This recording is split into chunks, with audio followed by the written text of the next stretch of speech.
Welcome, everybody. I've got Andy here, and we are going to go over Gemp. This might be really basic for some people that listen to this channel, or it might be revolutionary, but we're going to show you how to play Star Wars CCG for free online, Gemp. If you want to just find this website, there's a link in the video description. There's also just Google. You just put in Gemp, G-E-M-P, Star Wars CCG. You will find it. This is the landing page. So we're going to go over how to use it, some useful tips, hotkeys, why you shouldn't be scared of this, how to find some people to hang out with. I don't know. What else am I missing, Andy? This is just a hype video. I'm trying to be your hype man. I'll go over like how to sign up for a league, like all the Jedi, how to find somebody, where sample decks are, that kind of stuff. So hopefully this is useful to a lot of people. All right, let's get started. So this is the landing page. It can look landing page, gemp.starwarsccg.org. I think if you go to play.starwarsccg.org, it also redirects you here, but whatever. If you've never logged in here, let me see if I can make my screen size like bigger, because there's a register button here. First off, it's all black, like with white text, so it looks like a MS-DOS screen. It looks like you navigated to the wrong part of the internet sometimes.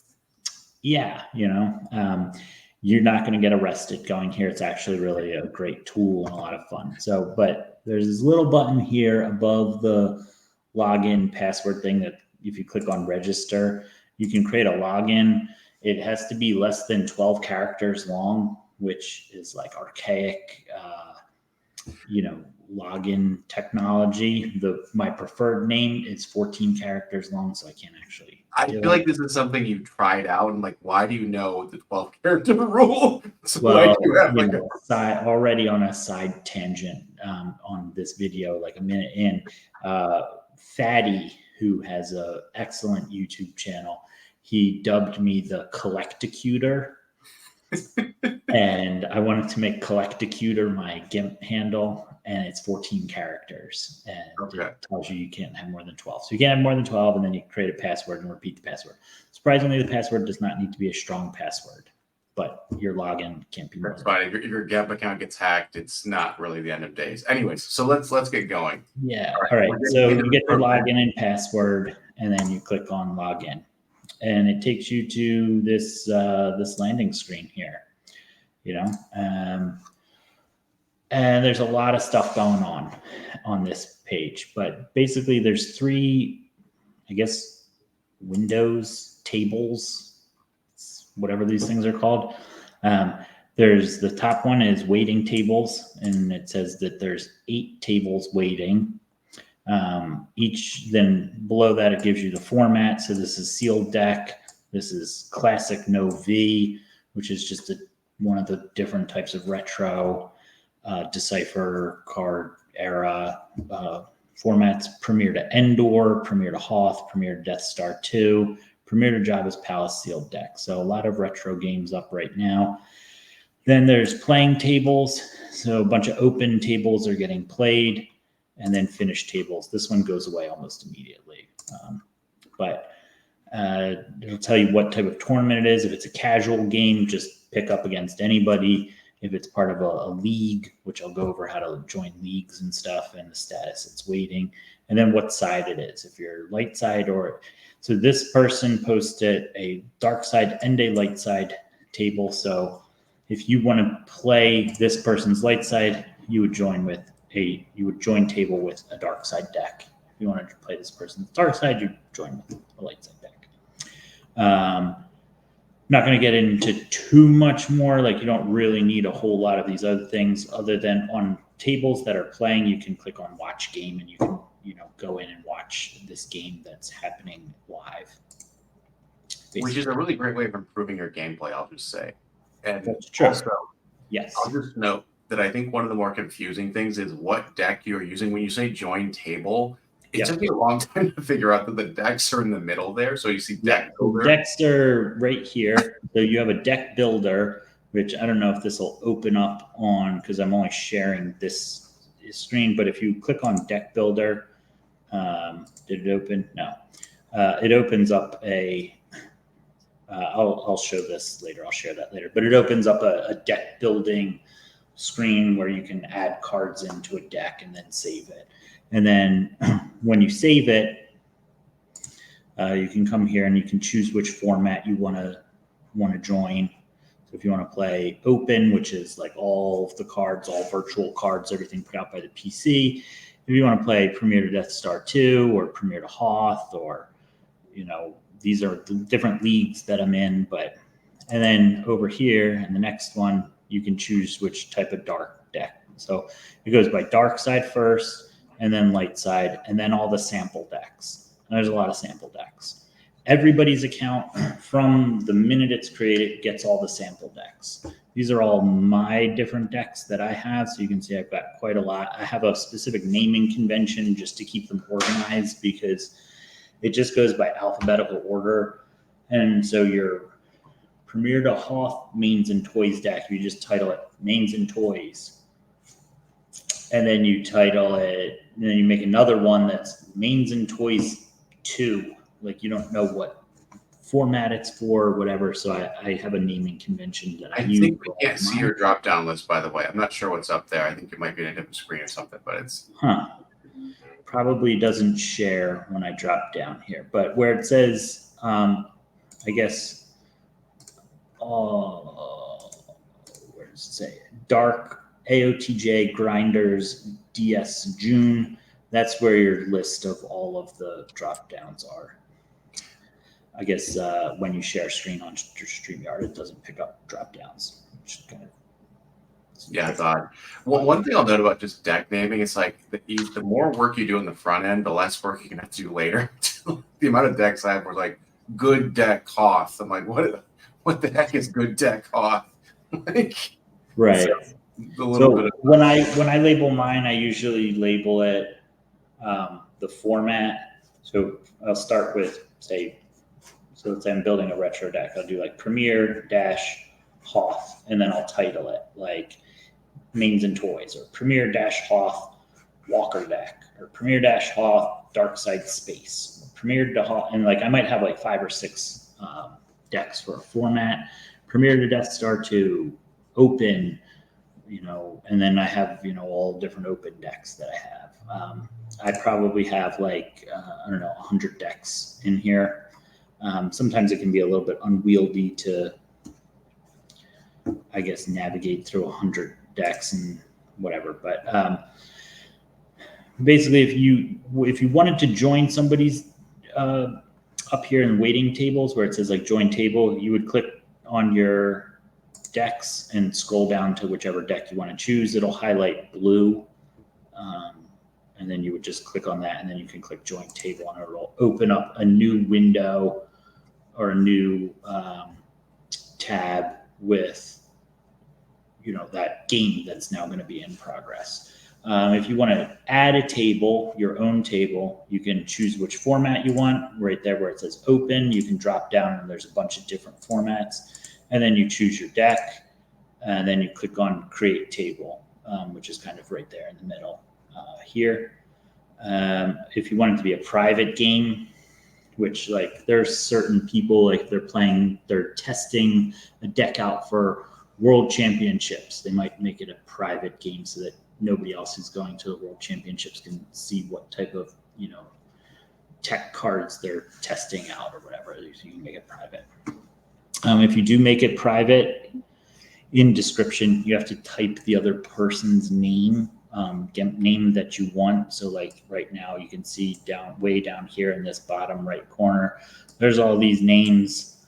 So you would type in, so like if you want to, like if Matt was doing it, he could click on private game and then type my name. My username is Andy Talaga. So we could just type in Andy Talaga and then create table, and then only I can join that table. I'm going to actually throw up a table here so you can just kind of see what this looks like. Is that maybe a useful kind of thing? Sure. So I think I just created a table, Decipher only cards, casual. I think you scroll down here, you're going to see it. Right there. Decipher only cards, casual, waiting, Mantron, dark. So I guess that's you. So I could join table. I could, go and choose one of my Decipher only card decks and then click join table, and it will take us into a game. What else? You have this big long chat box in the middle where people chat. Frodo Light loves to just post lots and lots of stuff in here. He's pretty funny, but the chat is your typical chat, people just talking. And then over here, you've got a list of all of the people that are currently signed on. There's a couple different like funny symbols at the front. There is somewhere up here, Gemp operational guide and FAQ, which takes you to the PC's website. And it's like this massively long document about how to navigate this. Most people aren't going to sit there and read it. But you don't really have to worry about what these stand for. But real quick, the star means you're an administrator. The Greek B for beta means you're a play tester. And the C, French C, whatever this thing's called, means you're on the stream team and you can stream games or something. I don't know. Whatever. It doesn't really matter. Notably, Andy and I have no special symbols. No bearing on what that person. Cool guys. There's no symbol for cool guys. Exactly. Now, hopefully, if I click on some of these tabs up at the top, it will take me over there. So, really, that's kind of the basic rundown of the main page. It's like up at the top, you've got the people who are waiting to play, and then your deck builder and your deck stuff is right here in the middle. That's all that really matters. And I'll say that most of the games on there, like this is something two people kind of like planned ahead. It's like I put the game up and I'm hoping only Andy joins because I actually don't want a random person to join. So there's a little bit of etiquette to figure out of like planning out a game or like scheduling a game. Yeah, I would say some of the etiquette on that, like you see here, like Red 5000 has a Dark Side Premier to Hoth game up. I wouldn't post another Dark Side Premier to Hoth game because effectively he has like first dibs on the person who's going to come along and play him with their light side deck, right? So like if I post one and I'm down here, because it goes in like running order of when these were posted. So if I come in after this open and I now have a Premier to Hoth casual waiting, Andy's Log of Dark, like it's kind of, and somebody joins my game, it's like, well, Red 5000's just been waiting for a while for somebody to come along and join his game, and I just kind of stole his opponent or something. So there's a little bit of etiquette there. But yeah, basically these are just the games that are up and running and waiting. And then there's all sorts of links here that go to things that I just almost never click on.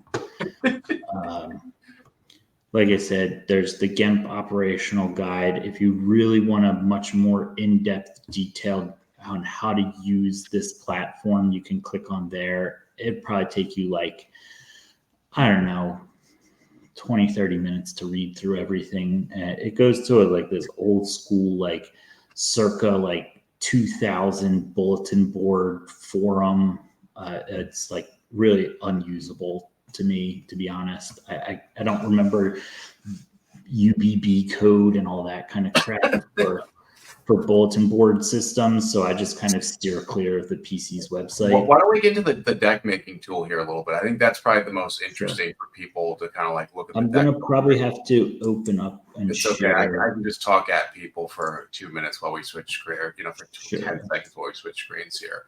But Gemp can be a little daunting, and I think it doesn't have to be. This is just filler while Andy figures out his tabs. There we go. Hopefully that's sharing. So this is what making an so when you click on that deck builder button that was kind of in the middle, it opens up this screen. And from here, you're probably not going to be able to see all my drop downs, but there's all sorts of drop downs here, as you can tell. And these are mostly just filters to filter the different cards. Let's see, because you've got, hundreds of thousands of cards here. Hopefully it's clicking through. Is it? Looks like it. Yeah. Okay. So this is set. So you have product where it says cards. It's pretty much just always going to stay on cards. You have effectively unlimited. Well, you can have up to 60 of any card to use because you can't put more than 60 cards in your deck. So you have effectively unlimited cards of every single card. And then you can choose side, light, or dark. So if I were to, let's say I want to build a dark deck, I can choose, and it'll show me only the dark side cards. Then I can do format. So this, it defaults to open, which has all the virtual cards. But let's say I wanted to do Premier to Death Star 2, which is a pretty popular popular format. So now it's filtered to just cards that are legal in the Premier to Death Star 2 format for dark side. You could break it down even further. And if I wanted to say, I want to look at everything that was included in we'll do Endor. So now I'm looking at only cards that are dark side in Endor that are legal in Premier Death Star 2, which is everything. Yeah. And then card type, it breaks down all the different card types. You have Admiral's Orders, characters, creatures, defensive shields, devices, effects, interrupts, etc., etc. And it further breaks it down by going into character aliens. So if I wanted to do just character aliens, well, there are none in Endor, but maybe we choose Jabba's Palace. Now it just shows me only aliens, right?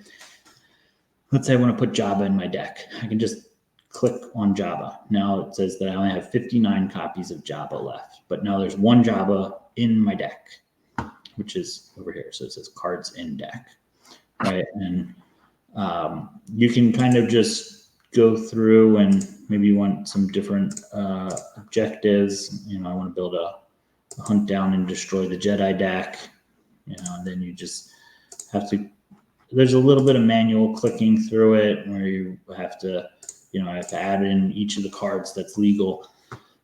And it's really, really, really tiny text there, and you don't necessarily remember everything that's supposed to be in Hunt Down and Destroy the Jedi. If you hold down Shift and click on the card, it'll pop it up into a bigger screen. Did it? I don't know if it popped up. Yeah, it did. Great. It did, yeah. I don't know why that works, but drop downs don't. Who knows? Anyway, it'll pop it up, and then you can kind of read it a little bit better. That's about as big as it'll zoom in. But you can shift click and then you can read the cards. If on cards like objectives that are double sided, if you shift click again, it'll flip the card over and you can read what's on the back of the card. So that's always a pretty frequent question that gets asked. How do I actually read what the card does? Shift click, and then it'll open it up in a new window. And you can shift click on your opponent's cards when they're playing, and it'll pop up what their card does. So shift click on any card.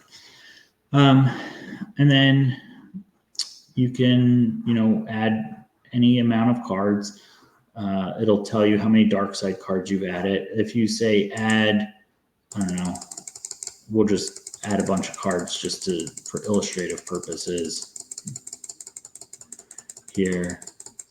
So the thing I've always found confusing is it's saying that you can only have 60 of that card in the deck and not that you have 4 cards left in your deck, right? So it's always confusing to remember how many cards you have total in your deck. Well, there's this thing down here where it says dark side cards. You have 59 cards in your deck right now. So if you tried to save this deck, you could save it, I think. Save deck, and we're going to save this. A little pop up and it says enter the name of the deck. Does that pop up on there? No, I don't know. And I might just title it, Dark Side Jabba Hunt Down Deck. Right, and then you click OK, and it says deck was saved, and now it's changed the deck title to Dark Side Jabba Hunt Down Deck. If you tried to load this deck to play, it would tell you that you can't because you have insufficient cards. So you'd have to actually add another card and bring it up to 60 cards. If you added in, say, a light side card, whoa, what happened there? I don't know. That like, I think scroll down. oh, I lost it. Anyway, let's say I added into a light side and a dark side. These would both highlight yellow, meaning your deck's ineligible because you can't have light side and dark side cards in the same deck. What else do we have? So the buttons up at the top, you have, if you just hover over it, it'll tell you what it is. This one says new deck. So if you click on it, it'll erase everything that you have in here. So if I had, these 3 cards and I decided I wanted to do a new deck, it'll just delete it and start over. Then the next button is save deck. The next button is rename deck, which I've used. It's a little bit handy if you want to, like, I don't know, you have you copied a deck from somebody and then you make a couple changes. You want to keep the original that you copied from, but you also want to keep one that's your changes. You can rename it. Copy deck to new. I've never used this function. I'm sure that it's worthwhile. This is your deck list one. So if you click on that, it should bring up I don't know why it does this for all this, but it should bring up a pop-up that shows, all my different decks that I have in here. And then this one is the sample decks. So every account comes with all these different sample decks, right? And then you have import deck. So if you save a Gemp file deck list, you can import it and it automatically saves. And I've never used validate deck. But let's say you saved a deck yesterday and you want to reopen it today. When you click on your decks, you have some options here. You can open deck. You can download the deck list as it'll open it up as a new web page and you can just download the deck list. Here you can export the deck list as a text file, and this one is delete deck. So if you don't want that one in there anymore, but if you say open it, it'll load your deck list. So this is my Bring Him Before Me deck. Again, you can click on any cards you want and it'll zoom in on them by shift clicking. But that's pretty much how you would build a deck. Here, if you're trying to find something, let's say I want it and title contains, I want it to find all of the cards that have Vader in them. Did I not spell Vader right? So I can type Vader and it'll bring up everything that has Vader in the title, right? If I want to say look up lore, I can't remember what all the ISB agents are, right? I can type in ISB and it'll pull up, anything that has ISB, or maybe I want Rebellion, which will, pull up the other ISB type agents, etc. Or you could do game text. I want anything that has to do with pod racing. If I can spell pod racing correctly. All right, let's try dueling. So here you go. Here's everything that has something to do with dueling or duel in the game text, etc. And you can break down, you can filter by destiny numbers, you can filter by power and deploy cost and all that kind of stuff to customize your deck. But that's pretty much the deck builder in a nutshell. There's some other unique things about deck builder that's more advanced than what. But yeah, I think that's good for this just basic tutorial. I don't think we need to get too in depth. There are 2-hour, 3-hour tutorials on Gemp if people want to go find those. I'll link a couple of them in the video description. I think what we're trying to do is provide a more condensed version so people don't have to do a 2-hour version of this.